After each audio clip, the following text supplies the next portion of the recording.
ಮಲ್ಲಮ್ಮ, ಈ ಜಾಗಕ್ಕೆ ಬಂದು ಕುಳಿತ ಎಲ್ಲಾ ಸದಸ್ಯರು ಹೆದರಿದ್ದಾರೆ, ಅಂಜಿದ್ದಾರೆ, ಮಾತಾಡೋದಕ್ಕೆ ಹಿಂದೆ ಮುಂದೆ ಯೋಚಿಸಿದ್ದಾರೆ. ಮೊಟ್ಟ ಮೊದಲ ಬಾರಿಗೆ ಬಿಗ್ ಬಾಸ್ ನ ಇತಿಹಾಸದಲ್ಲೇ ನೀವು ಬಿಗ್ ಬಾಸ್ನೇ ಮಾತಾಡೋದಕ್ಕೆ, ಉತ್ತರ ಕೊಡೋದಕ್ಕೆ ಯೋಚನೆ ಮಾಡೋ ಹಂಗ್ ಮಾಡ್ಬಿಟ್ರಿ. ಮಲ್ಲಮ್ಮ, ಯೋಚಿಸಿ ಉತ್ತರ ಹೇಳುತ್ತಿದ್ದೇನೆ. ಕಣ್ಣು ಸರಿಯೇ? ಸರಿ ಇಲ್ಲ.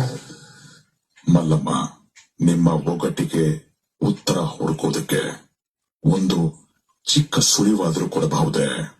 ಇಲ್ಲಿ ಎಷ್ಟು ಜನಗಳು ಬಂದಿವ್ರಿ, ಅವ್ರ ಹತ್ರ ಎಲ್ಲರ ಹತ್ರ, ನಿಮ್ಮ ಹತ್ರ ಎಲ್ಲರ ಹತ್ರ ಐತ್ರಿ, ನನ್ನ ಹತ್ರ ಮಾತ್ರ ಇಲ್ಲ. ನಿಮ್ಮ ಒಗಟಿಗೆ ಉತ್ತರ ಅಕ್ಷರಗಳೇ. ಅಕ್ಷರ ವಿದ್ಯೆ. ಅದು ಕರೆಕ್ಟ್. ಮಲ್ಲಮ್ಮ, ನೀವೇನೋ ಹೇಳೋದಕ್ಕೆ ಹೊರಟಿದ್ರಿ, ಹೇಳಿ. ಇನ್ನೊಂದು ಹೇಳ್ಬೇಕಾಗಿತ್ರಿ. ಮರದಾಗ ಮರ ಹುಟ್ಟಿ ನಕ್ಷತ್ರ ಕಾಯ ತಿಲ್ಲಾರ್ದಣ್ಣು ಬೆಲೆಸೆ. ಮಲ್ಲಮ್ಮ, ಬಿಗ್ ಬಾಸ್ ಮೇಲೆ ಸೇರಿ ತೀರಿಸ್ಕೊಳ್ತಿದ್ದೀರಿ.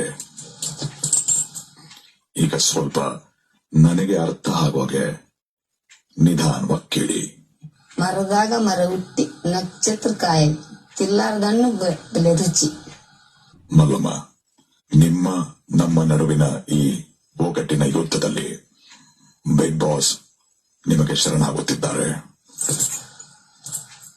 ಇದು ಭಾರಿ ಕಷ್ಟವಿದೆ. ಉತ್ತರವನ್ನ ನೀವೇ ತಿಳಿಸಿಕೊಡಿ. ಮಗುರಿ ಮಗು. ಆಹಾ, ಎಷ್ಟು ಚಂದವಿದೆ ಮಲ್ಲಮ್ಮ. ನೀವು ಕೂಡ ಇಷ್ಟು ದೊಡ್ಡ ಮನೆಯಲ್ಲಿ ಎಲ್ಲರ ನಡುವೆ ಒಂದು ಮಗು ಇದ್ದ ಹಾಗೆ.